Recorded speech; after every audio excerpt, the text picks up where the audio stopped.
All right, so I think we're ready to get going this morning. I'll just introduce Benson Farb again. And, I didn't bring the title of your talk, so I'll let you. Okay. Thanks everybody for listening, and thanks again for the invite. Today I'm going to talk about surface bundles, the theory of surface bundles, which I've been interested in for a while. And I think I'm actually not going to talk so much about my personal work today, because when I was trying to write up a talk, I was so excited about explaining the context and the area and the background that it took a while to get to my stuff, and so I thought, so what? So I should just be aware that I've proven great theorems in this area. There, that's good for my ego. There you go. There, said it. No. Now we can actually learn something here. Okay. So I'm going to let today be sigma g will be a connected, oriented surface, genus g greater than or equal to 2, just for simplicity, because genus 1 and 0 are sort of special cases. And I'm going to be looking at surface bundles. And by surface bundle, I mean just a fiber bundle where the base and the base and the total space will usually be compact manifolds, but not always. And I just mean a fiber bundle with the surface of genus G as a fiber.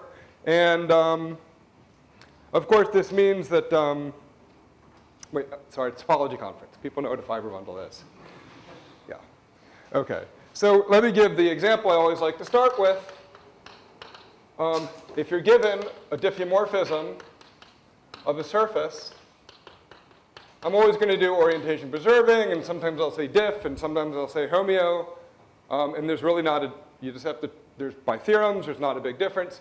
But given a diffeomorphism, I'm going to build a 3-manifold fibering over the circle. So what do? I'm going to build a 3-dimensional manifold where I just take the product, sigma g across 0, 1. So here I go. There's sigma g across 0, 1. And then I just glue this to this by the diffeomorphism. So what do? I identify x comma 0 with f of x comma 1. And this is, of course, a 3-manifold. And it has a map to the circle, which is just projection downward. And the fiber over a point is your surface. So this is a way to build a lot of 3-dimensional manifolds. And let me say, every bundle that fibers over a circle, 3-manifold that fibers over a circle, just meaning you're a fiber bundle with fibers, a surface, is of this form, because if I just take such a bundle and I take out one point in the circle, then you're the trivial bundle, because you're over an interval. And so you're this process. Let me say, there are many more constructions of manifolds. Let me just give one more example, maybe. And let me just say, given any representation, so here's another way to build bundles. You can take the fundamental group, so B, some base space, some space. And you can take a representation of the fundamental group into the group of diffeos. And I'm going to build a bundle with base space B. You let E be defined to be, this is standard construction, the universal cover of B cross a surface, and then you mod out by x comma y is identified. So pi 1 of B acts on the universal cover by deck transformations. So that's that first action. And then you act on the second factor.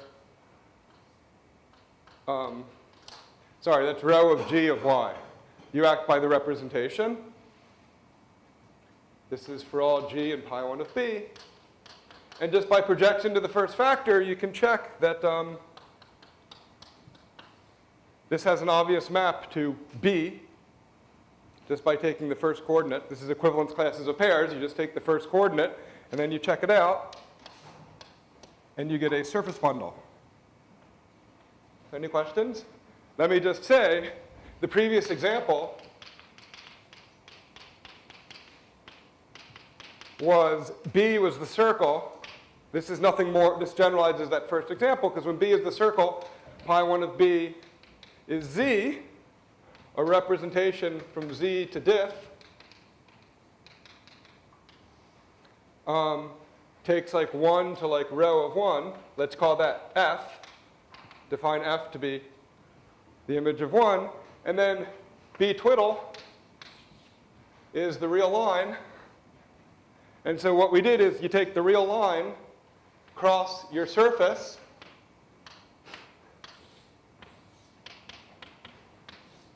and you mod out by the deck transformation group, which is just this. And so a fundamental domain is a surface cross a circle, and then you're a surface cross the interval, and you're identifying them. So it's a generalization of that construction. And such a bundle here is called a flat sigma G bundle. That's what this is called. And today, this will be the definition of a flat sigma G bundle, a bundle constructed like this. It's called flat because these are exactly the bundles admitting a flat connection. And so, by the way, there's a thing about connections that should be explained on like page 1 of connections that's never explained. As you know, a connection is just, so here there's a well-defined map. So there's a map from the tangent space of E to the tangent space of B. And let's call this pi. And you can look at the kernel of pi. This is a two-plane bundle over E. Right? There's sort of, if you take E, there's the tangent space. And there's sort of projection down to B. And the kernel of that projection is some subspace that's tangent to the fiber. It's called like the vertical two-plane bundle. That's well-defined. And of course, horizontal is not well-defined. And of course, a connection is just the choice of horizontal plane field. And so, you can define the curvature of a connection with the differential forms and all this stuff. But flat means some curvature vanishes. That's exactly the Frobenius integrability theorem. It's that the two-plane field is integrable. So that curvature is measuring how non-integrable the two-plane field is. It's not some mysterious thing. It's just a different rephrasing of Frobenius's famous theorem that tells you when is a two-plane field tangent to a manifold or tangent to a foliation. So flat are special. There's a foliation of E with leaves surfaces this way, but when you're flat, there's a transverse foliation of things covering B. It doesn't have to be homeomorphic to B, but just leaves covering. Anyway, these are very special. These are called flat. But it's a big construction because, for example, let me just say, if you want to build tons right now in your head, you can take so a fundamental group of a surface surjects to like a free group of rank H. Say genus H surface surjects to a free group. You just take each handle of the surface and smush it.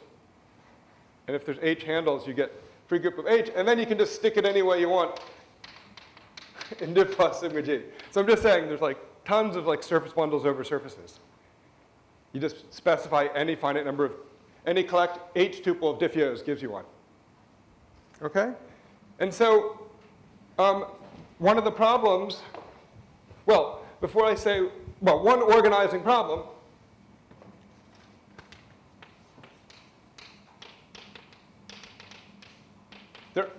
there are not so many people who study, well, in some sense, a huge number of people study surface bundles, but in some sense, very few. Maybe I'll wait to the end. But an organizing problem is classify surface bundles over a fixed base, or over, you can vary the base if you want, but maybe over a fixed base up to, you can do it up to bundle isomorphism. You can do it up to homeomorphism, or of course diffeo. There's diff versions of all these things. You can do it up to homotopy equivalence. You can do it up to fiberwise homeo. What a fiberwise homeo is, it's between two bundles. It's a homeomorphism of the whole space that takes the fiber to the fiber. See, an arbitrary homeomorphism might not take fiber to fiber. By the way, bundle isomorphism, a nice way to think about isomorphisms of bundles is that it's a fiberwise homeomorphism covering the identity map. So you're just messing in each fiber stays inside of itself, and you're just messing it up. You can do symplectomorphisms. All the Thurston genuses at least two. Oh, sorry, there's tons of examples of symplectic.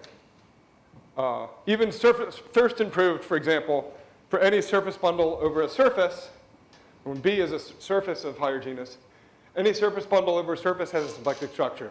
So it's a huge class of.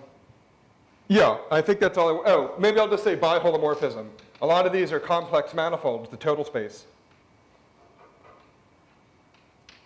Okay, so that's obviously a classification problem. And one warning, and I'll definitely discuss this a little later, is that these are definitely very different theorems. Actually, let me just state, I said I won't say any of my, I didn't say I won't say any of my theorems. I just said it's not concentrating on my. So one thing I proved, actually I haven't written it up, but I proved a number of years ago, is the following.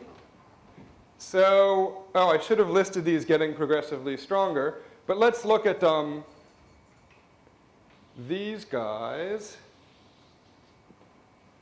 up to homeo, and let me cross out diffeo. I mean, you might want to do diffeo.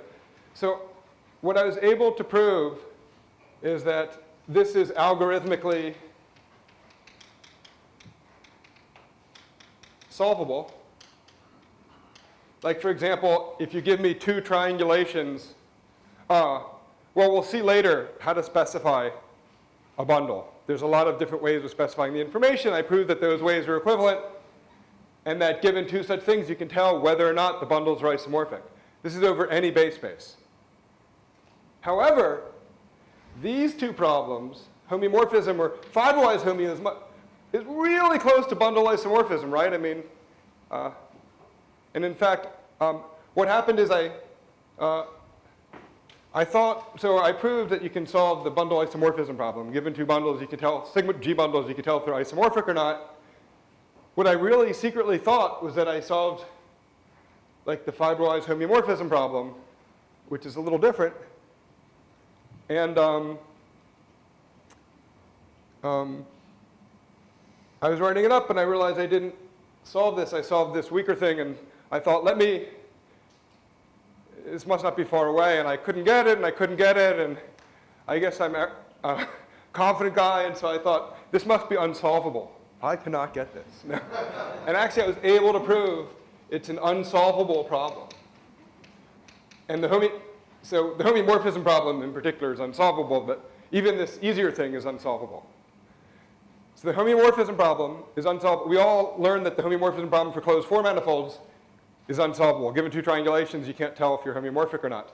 But what I'm saying is in this limited class of manifolds, which are beautiful examples, we'll never be out of business. So I know I will not, we'll never be out of business. It's unclassifiable, so yes. What's the difference between bundle isomorphism and fiberwise homeo? So fiberwise homeo just means a homeo of the total space taking fiber to fiber.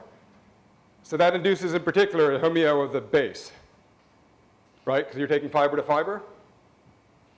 And so bundle isomorphism is like you're covering the identity map. That's another way to say bundle isomorphism. Oh, okay. Yes. So your algorithm to solve the solvable problem of bundle isomorphism is probably intractable in practice. It's hard to say. Yeah, well, it depends on the data. Maybe I'll talk later about that with the data. Yes. Assuming the base is surface? Oh yeah, sorry. No, this is assuming the base for any fix a base closed manifold. Closed manifold B. Yeah, sorry, it's only manifolds. But it's any manifold in any dimension. Any fixed manifold, yeah. I'm a little Oh, except for the circle, manifold B and dimension B. For any particular one, or? Greater than or equal to 2. So then solvability? Oh, for any fixed one, yeah. Okay. Fix a base space, and then you can ask the question. It's not just, yeah, so for any given B. For any given B, it's unsolvable, even for surface bundles over surfaces. Okay, Yeah. great. Does it depend on the category PLs? I don't know about the PL smooth. I've just done homeo. Okay, So that's why I just put this in parentheses, like, so I don't know diffeo. I don't know how the categories PL and diffeo differ here. Yeah. So why study? I don't know if I should write this or not, but maybe I will. Why study sigma G bundles? I guess I want to just promote this topic because what draws me to it is like why study them? By the way, I want to say these are definitely different categories in, well, we'll talk about it later, the differences in the categories. But why study them? Well, of course, it's because it's a rich theory. It's just a super rich theory. And that's the real excuse that we all study things. But also, I like to think of this as the simplest nonlinear bundle theory. Of course, there's a theory of vector bundles. And of course, the simplest nonlinear bundle theory, nonlinear I mean where the structure group's not just GLNs, you're not just a vector space. Well, of course, it's the circle.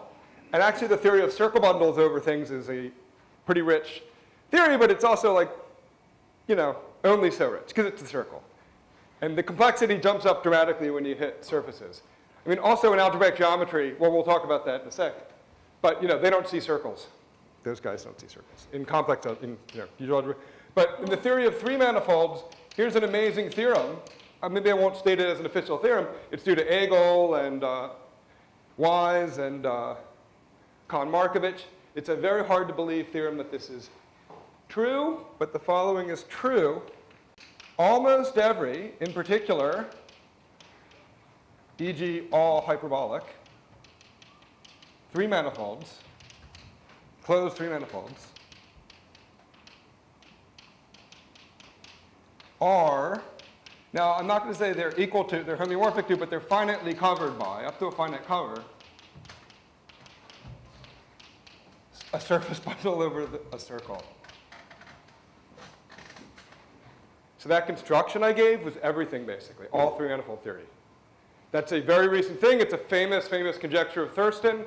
By the way, his Fields medal was proving, basically, finding a single hyperbolic structure on a closed three-manifold fibering over the circle is really amazing, because a hyperbolic structure, a fiber bundle looks very different in the fiber direction, right? It feels very different. It's like a circle here and like a surface. A hyperbolic structure has a property like it's the same no matter, it's homogeneous. You can look any direction and everything looks the same. So it's got to be some incredible wild thing. And the example of one thing, that's a Fields medal level result. Turns out everything is that crazy. Yeah, that's what life is. But we don't understand, I guess I'm claiming that we don't understand these as well as we thought we did. So people are saying, oh, yes, this closes out like three manifold, you know, especially after Perlman, this is all that was left. No, we don't understand three, it just says these are more important. And we don't understand those. And I'll get back to that later, actually. In four-manifold theory, there's a few reasons to study these. Firstly, it's a huge class of symplectic four manifolds. And they're given incredibly concretely. I mean, you can see this construction over here is like incredibly concretely. So when you take a surface, take any representation of diff. Huge class of symplectic four manifolds. Maybe I'll just say it's sort of perpendicular to the work of like Friedman, Mike Friedman and company, because they need small fundamental groups, and these fundamental groups all contain free groups. Friedman means like trivial or amenable, solvable fundamental groups, polynomial growth, so nilpotent. But finally, Donaldson proved this remarkable theorem. Maybe I'll just say all closed symplectic four manifolds are Lefschetz fibrations, which is essentially, and this is a remarkable theorem, but it's essentially means you're like a surface bundle over a surface, except, and this is a big except, I mean, there's singularities. So your surface can sort of degenerate. I don't want to get into it. But the sort of non-singular case of Lefschetz fibrations is this. This is sort of should be the easiest case. And finally, algebraic geometry,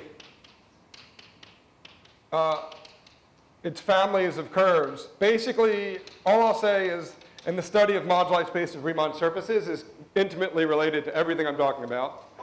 And in algebraic geometry, you can somehow decompose every problem about every variety. There are many, many problems you can actually reduce to the study of like families of algebraic curves. That's what we would call surface bundles.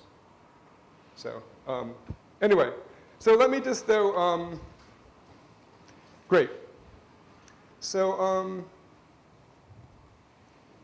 great. So what I want to do now is, what I want to say is that, yeah, let me talk about the main invariant for these bundles.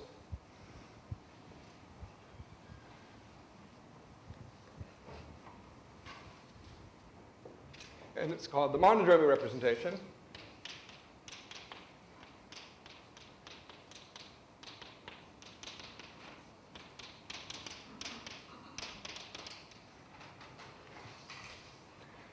Okay, so what I want to do is I want to let mod of sigma g be the mapping class group of the surface, which is just pi naught of diff, or homeo. It's the same thing, actually.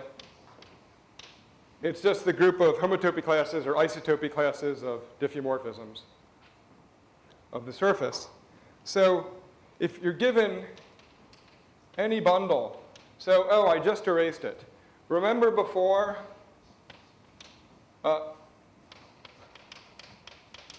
we had a representation from the fundamental group of a base space to diffeos of a surface. That's how we built flat bundles.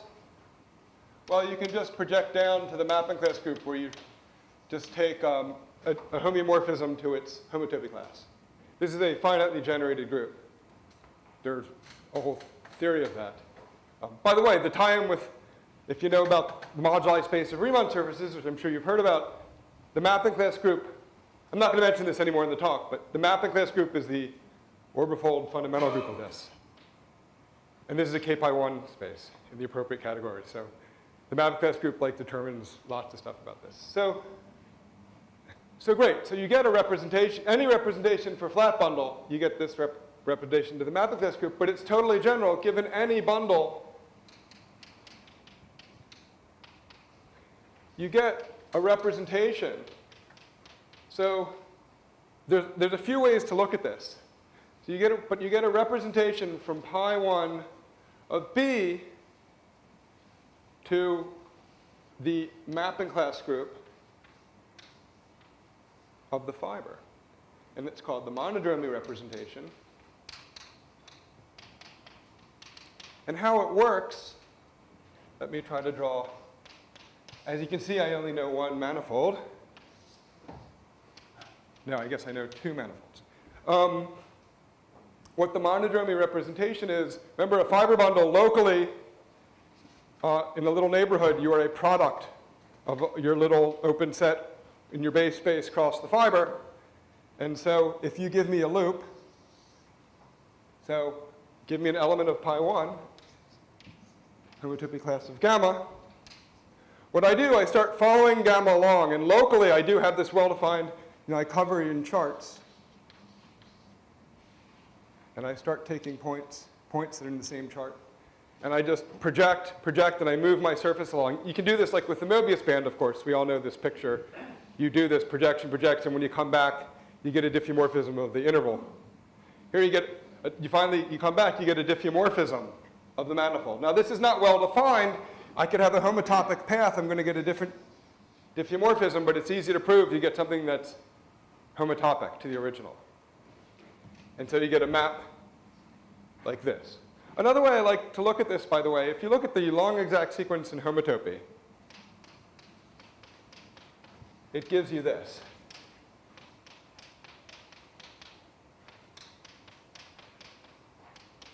Okay? Why? Because this is pi 2 of the base, yeah? But if you look at that boundary map in the long exact sequence of homotopy, the thing from pi 2 of the base to pi 1 of the fiber, it's always the case that the image lies in the center of this group, and this group is centerless. So this is always 1. You can always make that 1. So you get this exact sequence. And now, I claim you get a representation here. I'll call it rho again, from pi 1 of B to the outer automorphism group of pi 1 of the surface. Why? When outer automorphism group, remember, just the group of automorphisms modulo conjugacies, modulo the group of inner ones. Why do you get that? You get that for any exact sequence of groups. It's really lovely. You take a group element G. I'm going to give you the homomorphism. You lift it to G twiddle, then act by conjugation. This is a normal subgroup. You conjugate by G twiddle, and I get an automorphism of this, yeah? But you could have picked a different lift than I did. But your lift is going to be of the form G twiddle H, where H lies in the subgroup. Any different choice of lift. So when you conjugate, it's going to be the same as me, except up to conjugation by something in here. So it's not well defined. You only get an outer automorphism. But by the way, it's a classical theorem. So there's an obvious map from this group, the map of class group to here, where you just take a homeomorphism and see what it does to pi 1. You might move the base point, so you get to out. And a famous theorem of Dane, Nielsen, and Baer says that this is an isomorphism of groups. So these representations are the same. This is the algebraic way of looking at it. This is the topological way of looking at it. I just wanted to explain that, so I sort of like that. OK. So here's a question, actually, since I have this on the board. Suppose I give you this representation. And I want to ask, I mean, if you look at, it could have been a flat bundle. It could have come from diffeos, but it doesn't have to. So when does this lift? That's the question. And it doesn't always. Morita found B's, like 6 manifolds, for which it doesn't lift. In other words, it's neat. You have a representation, so it's a group of homotopy classes of homeos. But that might not come from a group of homeos itself, right? There's like well-definedness issue. And that's exactly the same as saying, is every bundle flat? The answer is no. But it's an open question when the base is a surface. And I have a conjecture that for people, just for experts, people who know the Kadera manifold, I conjecture that it's not flat. In the smooth category. Yeah. I think McMullen has a conjecture. He originally conjectured that it was flat. So, but then he thinks that I'm right, and he's right, because he thinks that it's only flat in the category of if you weaken this to like homeo, or even like quasi-conformal. Anyway, but it's a fundamental question. Like, I don't think we understand connections until we understand like the simplest version of a connection, like simplest nonlinear connection, which we don't. Okay, so that's a big problem, I think, in the area. The problem is that, like, how do you tell something doesn't lift? You need some kind of, there is in the category where you fix the base point, so sort of bundles with section, Besvina, Church, and Suto were able to show that there's a surface bundle over surface where this doesn't lift. But that's sort of like there's a non-flat bundle in the category of bundles with section. It's a lot easier. I mean, I like the result. Church is my students. I like the result, but yeah. What's the genus sort of in this non-liftability? Like the minimal example where it's not enough to lift. Is it high genus? Well, no, there's no example. Oh, genus or dimension? Well, dimension you just said that there's 6 Yeah. No, it's not known. For all we know, every surface bundle over a surface, any representation of a surface group to here could lift. But you also need some kind of complexity in the fiber so that you can have, sufficiently complicated manifolds. Oh, yeah. I would guess genus 3 or more, or 4 or more. There's some special things about, yeah. So, okay. So now I want to talk about the monodromy as a complete invariant.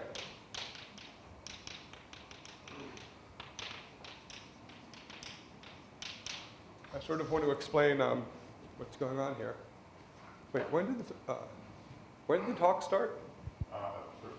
Started at 9:15. Okay, great, perfect. Yeah. Okay, so there exists a crazy, this is classifying space theory, a crazy space, BDIF, such that there's a bijective correspondence between isomorphism classes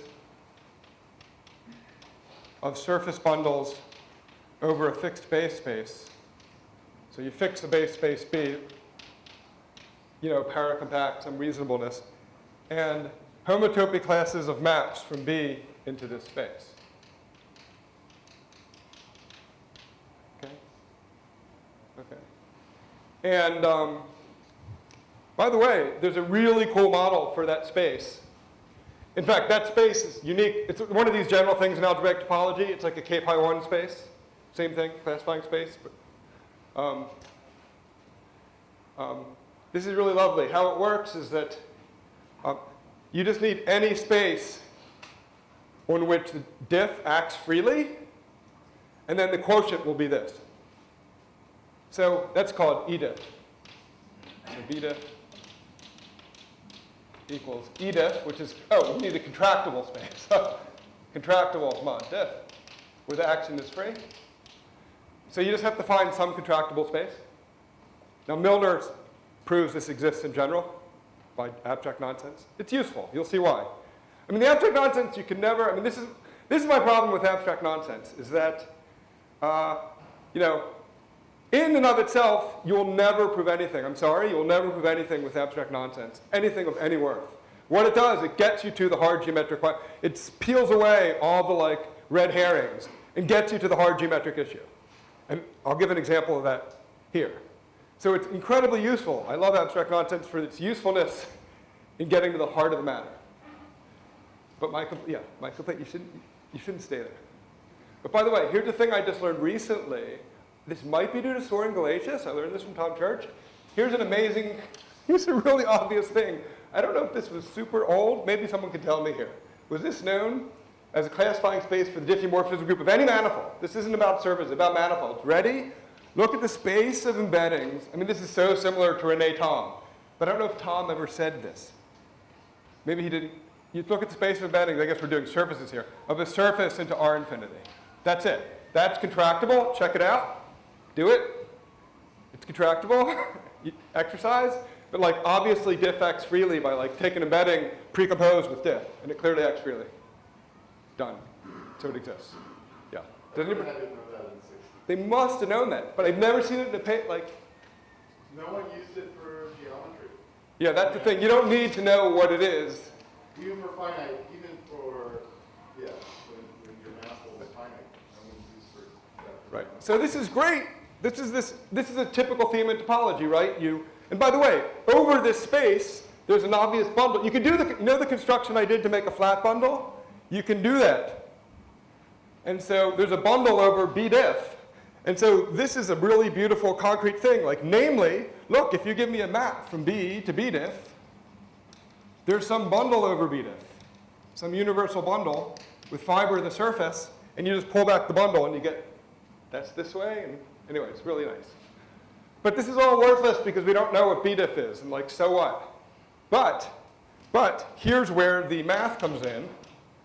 It's the theorem of Eels, not that many E's, Eels and Earl in '69, and their theorem was, for G greater than or equal to 2, and this gets you off and running, this is very special to surfaces, and it's false for genus 1 and 0, diff naught. So the diffeo is isotopic to the identity. And remember, the mapping class group, you can write it as, it's the path component, you mod out by the path component of the identity. It's the group of path components, diff naught sigma G. So diff naught sigma G is homotopy equivalent to a point. It's really lovely. That uses the Beltrami equation. You're using measurable Riemann mapping theorem, and you are solving PDEs. The point is that diff naught acts in the space of complex structures on the surface, and the quotient's Topology space. Topology space is contractible. You've probably heard of that. And so for a long exact sequence in homotopy, you just need that the space of complex structures is contractible, and that's some solution space of some PDE. There you go. It's lovely. But the corollary now, the corollary from general classifying space theory, think about basically the mapping class group. We care about BDiff. This is contractible. So in classifying space theory, it like doesn't see that. So the corollary is that BDiff is homotopy equivalent to B mapping class group. But when you have like a finitely generated group, like a discrete group, there's no topology on the mapping class group. Sometimes we call this like KG1 or something, KG1. And so that's huge because this gives you, thus, so here's the conclusion of the general nonsense plus deep geometry on the surface, or analysis, actually. Hate to admit that, grudgingly admit. But thus, there's a bijective correspondence between isomorphism classes of surface bundles over B with, well, it's homotopy classes of maps to BDiff.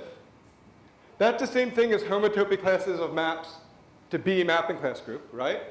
But now we all know like K-pi1 spaces. That's, these are free homotopy classes. So this is conjugacy classes of representations of the fundamental group of the base space to the mapping class group. Because in any K-pi1 space, any K-pi1 space X, the maps from any space to X, free homotopy classes, it's just conjugacy classes of maps in the fundamental groups. That's just true, that's K-pi1 spaces. That's in Hatcher's book. So any questions? So now this one we can deal with. You can, by the way, here's an amazing aspect to this theorem that somehow I think, I'm always advertising this to some amazing aspect, because again, it's something that the people don't appreciate the following thing. Suppose I give you a representation of pi1 of B to the mapping class group. So here's a corollary of this. This direction is a corollary. Suppose I give you a representation. Amazingly, there's a bundle with that monodromy. Why is that amazing? Go ahead. What are you going to do? Go, build a bundle. You, Eric, up here. Give you a representation. Build a bundle. You see, you can't build a bundle with homotopy classes of homeos. You can build it if you have diffeos, if you lift, but there are non-flat bundles. You could say, well, I'll pick a representative F, and then G. Yeah, then you have to pick a representative for F times G, and it has to all be compatible, and there's relations, and you can't do it. And I don't think anybody knows how to do it. Somehow there's some ineffective thing going on that's like popping out this thing for you, and it all comes down to the essentially uniformization theorem. I mean, E.O. Earls is uniformization, so I guess somehow uniformization is this non-explicit theorem. It's a non-explicit theorem, and if you could make it explicit, well, you would solve every problem in moduli space, but you'd be able to produce, somehow, this is just an amazing mystery to me. I don't know. Yeah, so it's pretty cool. It just pop something out for you that you don't know. Great, so for fixed B, classify these. Problem, fix B, fix a base B, classify. It reduces our classification problem, at least for bundle isomorphism, which I said I was able to solve in general, this problem. And I do it, it's reduced by this to a group theory problem right away. So let me give an example. When B is the circle, this is already really interesting. So pi1 of B is Z. So bundles M3 with fiber sigma G up to isomorphism, I'm just following the theorem up here, are in bijective correspondence with what? Conjugacy classes of representations of Z. So they're determined by where the generator goes. So it's conjugacy classes of elements of the mapping class group. Okay? So now this reduces to a group theory problem. What are the conjugacy classes? How do you classify, maybe algorithmically, or what are the invariants for conjugacy classes of elements in the mapping class group?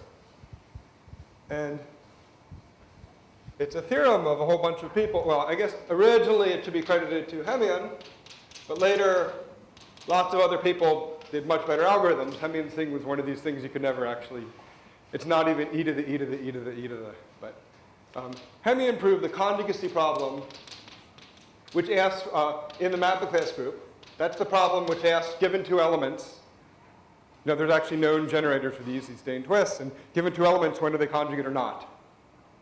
And that's saying when are the given bundles or not. By the way, so the data for a bundle, when I went back to the theorem I mentioned at the beginning that I can classify all bundles up to isomorphism, you might say, yeah, how are you given the bundle?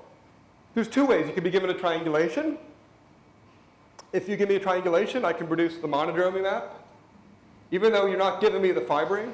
So that's actually a ridiculous trick that takes more than e to the e to the e to the e to the e to the 1,000 times. But I can do it. Or if you just give me the monodromy, that's good. It takes me 0 time. I get the monodromy. That's the input data. That determines the bundle. So it's funny. I don't have to have the bundle in my hand. It just determines the bundle. So the conjugate problem is solvable. But the big warning here, actually it was pretty, talk about, I guess I wasn't around. I was in like 3rd grade or something. But I've read it. Hemian's stuff is like the most bombastic. He writes about his own stuff. It is just painfully bombastic, and I'm like willing to say it publicly because like, come on, you read it, it's just like, are you serious? Is this a Saturday Night Live sketch? And the thing is, the guy is wrong. So that makes it worse. It does make it worse. And the warning is, this bundle isomorphism, this does not solve, unlike what he says, does not solve the homeomorphism problem for 3 manifolds fibering over the circle, for the set of all 3 manifolds fibering over the circle. Why? And there's a whole rich thing I want to point to here. It's a whole thing called the theory of the Thurston norm. By the way, this is, I think, Thurston's maybe his best written paper. It's called A Norm on the Homology of 3 Manifolds. And what Thurston discovered, I have to stop myself. There's an entire beautiful theory here, but one thing he discovered is that there exist many 3 manifolds fibering over the circle. Actually, the specific condition is that the first Beatty number of this is greater than or equal to 2. And that, you can say it in terms of the monodromy. It's like if you have 1 as an eigenvalue. That's very common. There is many, such that M3 fibers, like this, for infinitely many, in infinitely many different ways, for infinitely many H's. Like for infinitely many different genuses in the fibers. Finally, he did prove for any fixed genus, you only fiber in finitely many ways. So finitely many for any fixed H. So like this invariant, right? So what's an invariant? If you give me a fibering, I get the monodromy representation that's determined by an element of the mapping test group. Right?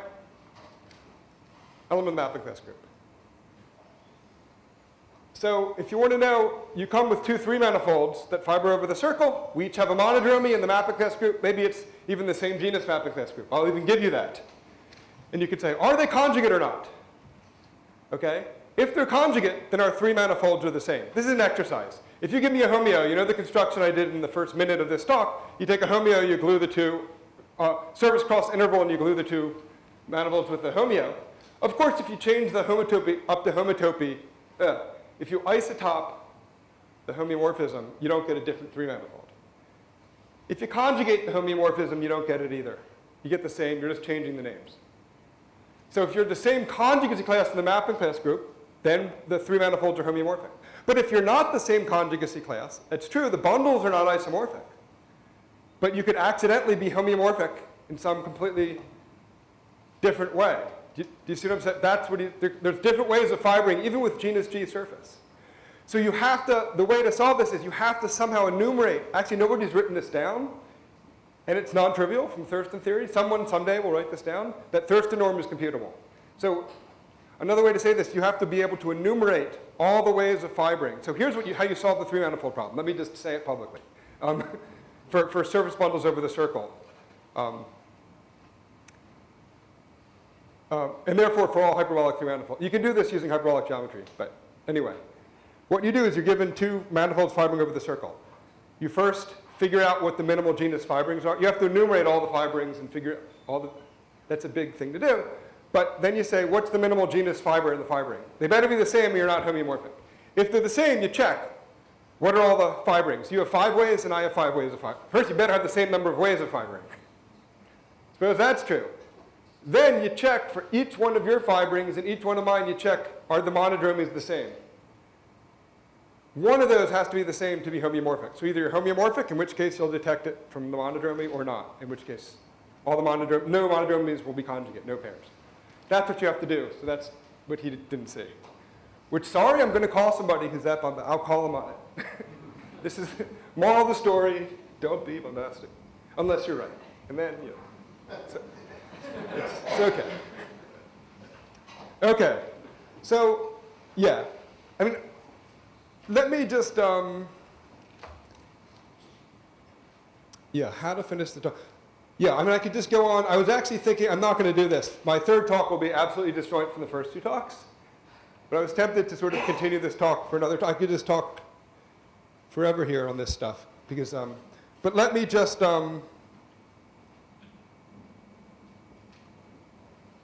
yeah, maybe let me talk about characteristic classes of sigma G bundles. So just like in the richness of the theory of characteristic classes of vector bundles, so what's a characteristic class? A characteristic class of sigma G bundles is an assignment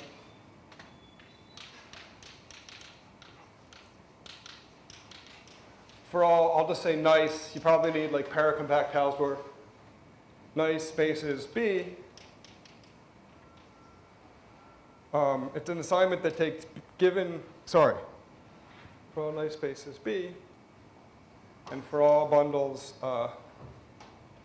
E over B sigma G, it assigns to every bundle, so a characteristic class C, it assigns to every bundle an element C, I'll call it C of E over B, in some fixed cohomology class, cohomology of the base. So what you're doing is you're attaching to every bundle a number. That would be one way to do it. But like, we're big boys and girls. We can attach a vector space instead of just a number. Of course, then you can take the dimension. But anyway, vector vectors. In fact, we can just attach an element of a vector space, so a cohomology class. That's it. Okay? Such that in a natural, of course, I could just do a random thing for every bundle, so which is natural. Natural with respect to pullback, meaning that if you have a map of bundles, so I don't know, let's see, E goes to B, and that bundle, there's a map of base spaces, sorry, there's a map of total spaces, E prime, D prime, and you have another surface bundle, and it covers a map of the base spaces, it's continuous, then if you look at, there's a pullback bundle, F star of E prime. Sorry, I can pull back the characteristic class associated to, I can do 2 things. I get 2 characteristic classes. Yeah, sorry, you all probably are sitting there knowing this, but I can pull back the characteristic class associated to this bundle, or I could take the bundle associated to the pullback. I could first pull back the bundle and take the associated characteristic class. And of course, those should be equal. And this implies that any characteristic class is just the pullback Just basically, it's given by an element of the cohomology of B diff. I'm just going to use, you pick your favorite coefficients. Why? Because by naturality, this is true for all bundles, so I just plug in the universal space. Every bundle is a pullback from the universal space. I mean, this is this theme that we all know has been iterated over and over in topology. You find a universal space. For vector bundles, it's a Grassmannian. That's why we care about the cohomology of Grassmannian. That's why we care about the cohomology of mapping class groups. Or that's why I care. There's actually other reasons. And in the remaining time, I want to give one example that's like provably insanely rich. So I always like, okay, why is this interesting? I'm going to show why, just going to show you like the theory of H2. If you don't like it, screw you. No, if you don't like it, but that's like a proof. I mean, people had asked me this, and I showed, and they're like, yep, okay, great, we care about these now. We care about, by the way, very little is known about, there's hundreds of papers, it's all about the stable cohomology of the mapping class group. Sorry, let me just say, because it's so fun. There's something called the stable cohomology, which is just the cohomology classes that live, if you're an HI of mapping class group of genus G, when G is big enough, you have this stability that I talked about yesterday, actually, in the cohomology of G. We know exactly what that cohomology is. Fine, there's like polynomially many things. Okay, fine. But we know the order characteristic. It's an amazing computation of like Heron-Zagier, the order characteristic of the mapping class group. And it grows super exponentially. So think about it. You have an alternating sum of numbers growing super exponentially. In particular, the sum of those numbers is super exponential. So we have like 2 to the 2g dimensions worth of cohomology. We know these stable things, everybody works on that. 99% of the papers are on that. It's great math, but we know polynomially many, right? It's at 0%. Ready? I'm going to tell you all known classes unstable in genus 5 and higher. Ready? There. That's what we know. 0. So we know 0%. And that to me is incredibly compelling. We know not a single unstable class. It's just a super compelling problem because we know there's super exponentially many. And that's just like laughing at us and mocking us. But let me just tell you the theory of H2. So examples. Groups or as an algebra? Just even as just like, as just vector space. Yeah, even rationally as vector space. Yeah, let me say rational, because you can do stupid torsion tricks, but yeah. So the first thing is H1 of the mapping class group. By the way, you get to the mapping class group because B diff and B mapping class group were homotopy equivalent. And so that's what it means, the cohomology of the group, the cohomology of the class blank space. So H1, what's an example? Well, unfortunately, I mean, this is a theorem of Mumford and many others. That's 0. That's a classical thing. It's beautiful. Don't have time to prove it. But some elements of H2. So I'm going to give you a 2-dimensional cohomology class in the mapping class group. How do you do that? So here's a really cool thing. I'm going to give you a few examples. One is called the signature cocycle. And this was discovered by Meyer, cocycle, in the early 70s. You say the following. Ready? What is a 2 cocycle? So let me see. The cohomology of the mapping class group, I'm going to look at B diff. Just because it's some space and every bundle is a pullback. So it's the cohomology of this crazy space B diff, this space of embeddings. And there's this, by the way, we know there's some bundle over it. I'll call it E, oh, I shouldn't call it E, T for total space. Okay. Secretly, for the people who know, you could replace this by the moduli, essentially, it's a slight lie, but moduli space of Riemann surfaces. And there's a bundle over it, namely like over a point, you put that Riemann surface. So you could replace that if you like. So ready?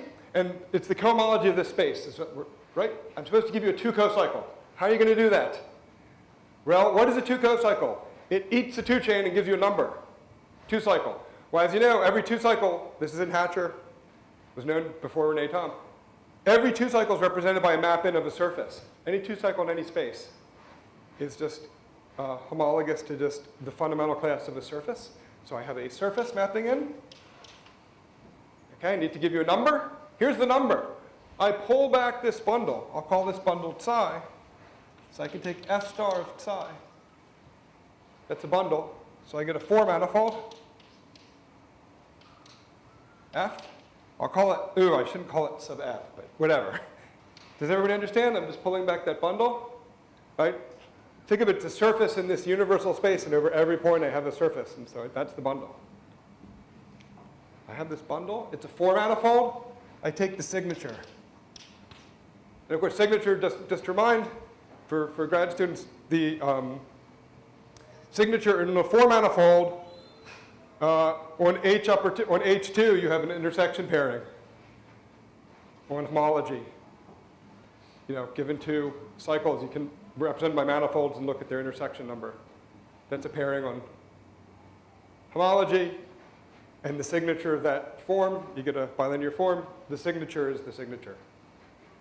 So this is a number. Amazingly, this satisfies the co-cycle condition. That uses Novikov additivity for signature. So it's really non-trivial, but that's a co-cycle. Isn't that cool? The cycle gives you a number. Here's a co-cycle from a completely different part of mathematics.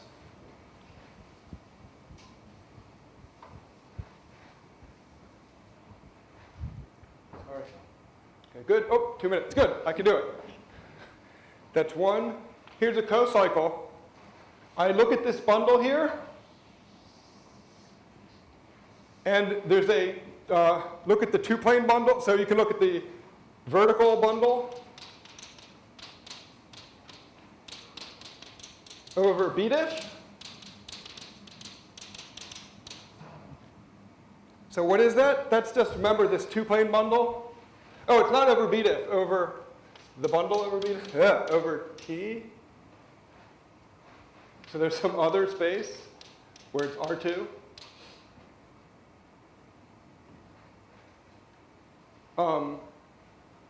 Another way I like to see this bundle, by the way, let me look at the moduli space of Riemann surfaces. It's covered by the moduli spaces of Riemann surfaces with a marked point, where you just forget that you've marked the point. And what's the fiber? It's sigma g. It just records where that point was. And there's a vertical bundle over this, just meaning the things that are tangent to the fiber. So that's a 2-plane bundle over the total space. So you get an element. You can look at the Euler class. E. It's in H2. Unfortunately, it's not in H2 of the mapping class group. It's in H2 of some space that we don't care about. But then, well, we do, but you need to get, what you do is you do a Gießen. You want to get something down here. That's B, oh no. Sorry, it's an H2 of T. You want to get something in B diff, or you want to get something in moduli space instead of moduli space with a point.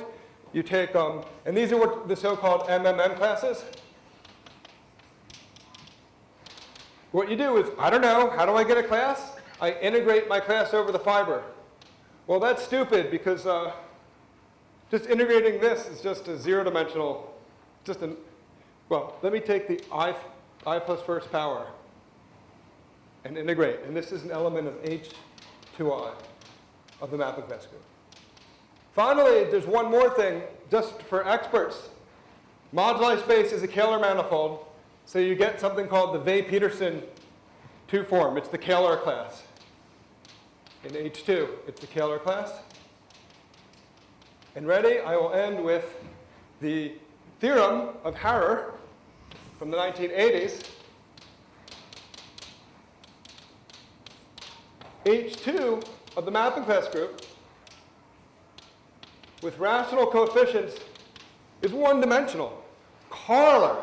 So this is coming from algebraic geometers study this as a fundamental thing they study. This is Euler class, and all the homotopy theorists study these MMM classes. This is the signature. This is 4-manifold theory. All these things are proportional to each other. Let me put real coefficients as real. I know it's the same thing, but they're not all lying in the same rational. They're not rational multiples of each other. In fact, it's cool. You get like pi squared over 6 and these deep number theoretic things coming in. So all these kinds of mathematics are represented here. And in fact, I'm out of time, But if you look at my book with Dan Margalit, I explain how actually all of this is living in the group of homeos, and there's not a misprint of the circle, The mapping class group, this was known to Nielsen, it's a kind of Thurston student thing. The Thurston students know, is that the mapping class group with the puncture is sitting in homeo S1, and Euler class is the same Euler class for people who know here, of just like the circle, and given by like the circle is covered by like the line, so it's like a one-dimensional manifold. And that definitely connects with algebraic geometry. I think we still don't understand that, but it connects in the way that like all these things are the same. And this is just one class in H2, so like go forth and compute. Anyway, thank you for listening.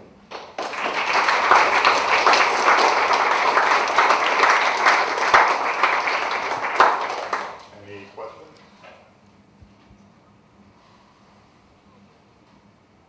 If not, let's thank the Benson again.